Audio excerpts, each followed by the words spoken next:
bonjour à tous. Alors voilà, ici on est en période d'automne. Nous avons fait plusieurs vidéos durant toute la saison d'été. Et alors, je vais vous montrer donc le bilan par rapport à tout ça. Et en même temps, vous montrer que c'est la période où il faut rentrer les plantes qui sont gélives. Donc par exemple, le laurier rose qu'on avait bouturé ensemble, l'hibiscus que j'avais présenté. Il y avait aussi le fuchsia monté sur tige, les menthes qu'on a bouturées. Maintenant, je vais vous montrer tout ça dans l'évolution qu'elles sont maintenant et aussi quelles sont les précautions à prendre en vue de cet hiver. Donc ici, je vais commencer par le fuchsia dont on avait tutoré. Alors on voit, il a bien repris, il a bien évolué. Ici, il est prêt à bourgeonner et à être en fleurs. Alors bien sûr, ce n'est pas les fleurs qui m'intéressent ici vraiment. Le but, c'est de le monter sur tige. Alors ici, je l'avais taillé très court et on voit, il a bien repris de partout. Et qu'est-ce que ça a fait? Ça a permis de faire grossir la base. Alors, on reprendra ce travail au printemps. Ici, pour l'hiver, je vais peut-être effectuer une taille pour pouvoir le rééclaircir et éviter qu'il ne pompe trop d'énergie pour l'hiver. Et au printemps, on continuera le travail. Donc ça, c'est pour le fuchsia. Alors, concernant les menthes, ici, c'était le pied mère qu'on avait bouturé ensemble. On voit la partie aérienne est en train de dépérir, c'est normal. Il y a tous les stolons ici qui sont en train de faire des départs dans le sol. Donc ici, on voit ce sont des racines traçantes sur lesquelles se développent les futures pousses de menthe. Donc cette partie-là va mourir et c'est ces nouvelles pousses qui vont autour du pot se développer. Donc au printemps, on sait qu'il y aura une vidéo sur le rempotage et sur la sélection des futures tiges en sachant que tout est récupérable. Donc ça, c'est pour la menthe. Elle, je vais la laisser dehors. Le fuchsia, je vais le rentrer en serre froide. Donc, le principe, ça va être de le maintenir à une température comprise entre 2 degrés et 0. En hiver, je parle. Le problème, c'est qu'il y a des jours où il risque de geler. Et dans la serre, malgré le fait qu'elles sont à 1 degré ou 2 près de l'air extérieur, elles sont quand même sensibles aux variations de gel.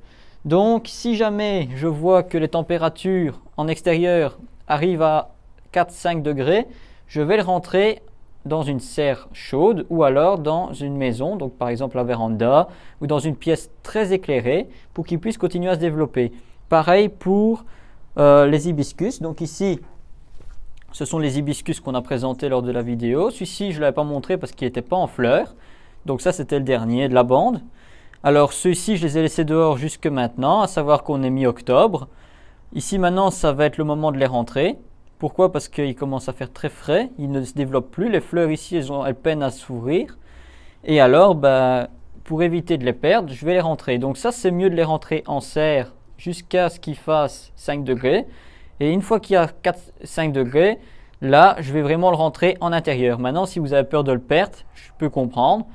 Vous le rentrez directement en intérieur. Donc c'est en véranda ou dans une pièce très bien exposée à la lumière, sans direct les rayons du soleil pour éviter les brûlures des feuilles. Alors ici, on avait nos boutures de laurier rose. Alors ici, c'en est une, j'en ai fait 4. La bouture, je l'ai laissée en serre depuis qu'elle a été faite.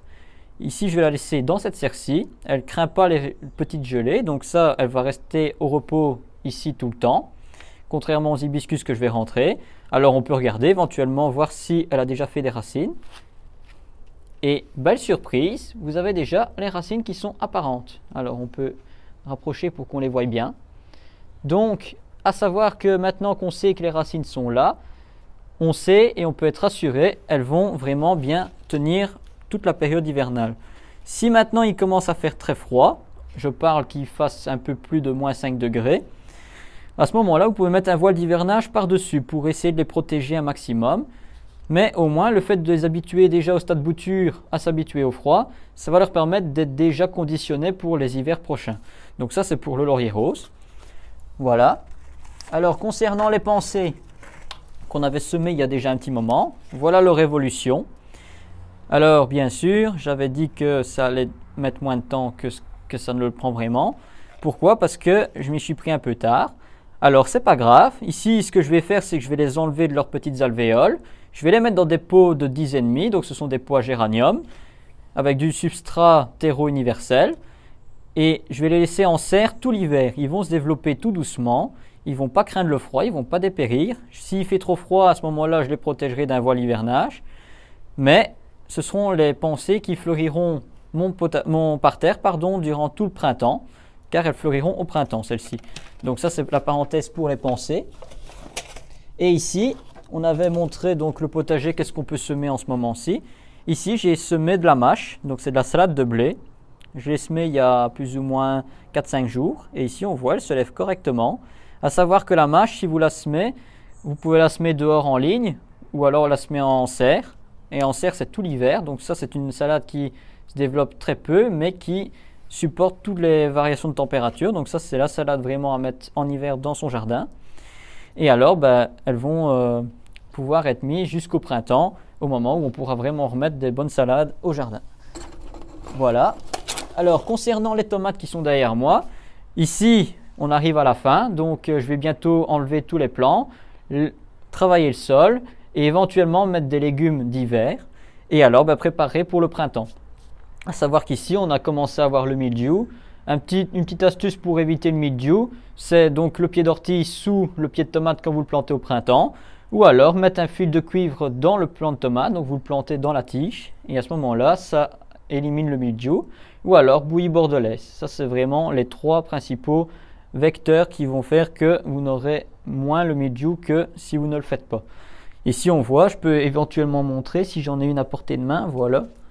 Ici, on a le mildiou qui commence à apparaître. Donc on voit les tiges et les feuilles fanent et ça atteint toute la plante jusqu'à atteindre les fruits et à ce moment-là ils ne sont plus mangeables. Donc ici, comme étant fin de saison, c'est tout à fait normal. On a eu des fortes pluies qui avaient précédé une forte dose de chaleur, donc ça c'est normal. Le champignon s'est développé. Donc voilà, ça c'est toutes les choses que je devais dire par rapport aux cultures de maintenant et de ce qu'on devait faire de ces plantes. Alors, si vous avez peur de donc perdre vos plantes en les mettant en serre froide, vous pouvez les mettre en véranda ou alors dans votre maison si vraiment vous avez peur de les perdre. À savoir que si vous les mettez en serre, il va falloir freiner l'arrosage. Donc ici, l'arrosage, les hibiscus par exemple, je vais tourner à un arrosage par semaine, voire moins. Ça va dépendre de la motte, comment elle se comporte. À chaque fois, je dois venir surveiller que la motte soit bien humide et si elle ne l'est plus, là je l'arrose. Attention que si vous le rentrez dans votre maison, les variations de température qu'il va y avoir va faire que certaines feuilles vont jaunir. C'est tout à fait normal. C'est parce qu'il a eu un petit choc thermique, c'est pas grave. À ce moment-là, qu'est-ce que vous faites? Vous le laissez tranquille, vous l'arrosez de manière régulière, tout en ne mouillant pas trop la motte, et il va repartir sur des nouveaux bourgeons au printemps. Et alors, ce que je n'ai pas fait ici, mais que je vais faire, c'est que je vais enlever tous les bourgeons floraux pour pouvoir préserver le pied. Parce que ici, maintenant, les fleurs ne sont juste que un second plan. Ça va vraiment être préserver la plante ici. Donc, je vais enlever tous les bourgeons floraux. Et c'est pareil pour les géraniums, par exemple, que maintenant vous pouvez rentrer aussi. Donc, tout ce qui est plante annuelle qui est molle, qui peut supporter les petites températures, tout ce qui est géranium, surfinia, d'autres plantes annuelles, je pense par exemple aux bégonias, aux némésias, etc. Toutes ces plantes-là, vous pouvez les mettre en serre, ça va freiner le moment où elles vont mourir et en même temps, vous pouvez les bouturer et les mettre en intérieur pour l'année prochaine. Donc voilà, la vidéo est terminée. Si vous avez des questions, n'hésitez pas et à très bientôt pour une nouvelle vidéo. Au revoir.